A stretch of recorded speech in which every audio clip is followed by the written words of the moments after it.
വലിയുടെ അളവ് നോക്കിയിട്ട് അത് കുറവാണെങ്കിൽ അതിന്റെ രീതിയിലുള്ള മരുന്ന് ഡോക്ടറിനെ കണ്ട് വാങ്ങിച്ച് കഴിക്കേണ്ടതായിട്ടുണ്ട്.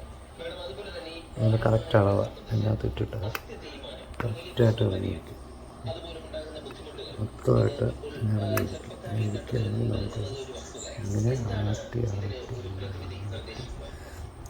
ഇങ്ങനെ ഇളക്കിയെടുക്കാൻ പറ്റും, എളുപ്പമുണ്ട്.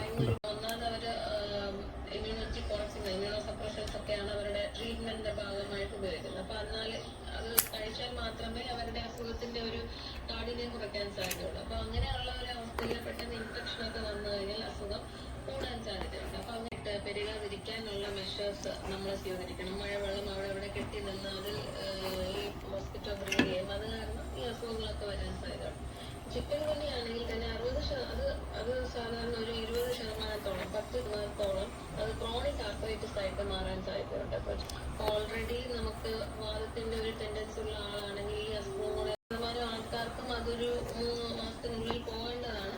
അപ്പോൾ അതൊരു 20% ആൾക്കാർക്ക് അത് ചിലപ്പോൾ അതൊരു വാദരോഗമായിട്ട് ദീർഘകാലം ട്രീറ്റ് ചെയ്യേണ്ട മരുന്ന് കഴിക്കേണ്ടതായിട്ട് വാദരോഗമായിട്ട് മാറാൻ സാധ്യതയുള്ളതുകൊണ്ടാണ് മാക്സിമം നമുക്ക് പെറ്റുപെരുകാതിരിക്കാനുള്ള മെഷേഴ്സ് നമ്മൾ സ്വീകരിക്കേണ്ടതാണ് ഈ ഒരു കാലഘട്ടത്തിൽ. മേഡം, നമ്മൾ ഇത്രയും നേരം സംസാരിച്ചത് പലതരത്തിലുള്ള വേദനകൾ എന്നതിനെ കുറിച്ചാണ്. ഈ വേദനകൾ പല രീതിയിൽ ശരീരത്തിന്റെ വിവിധ ഭാഗങ്ങളിൽ അനുഭവപ്പെടുന്നു എന്നേ ഉള്ളൂ.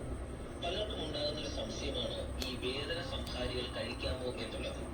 വേദന സംഹാരികൾ കഴിക്കുന്നതിനെ കുറിച്ച് ഈ അവസരത്തിൽ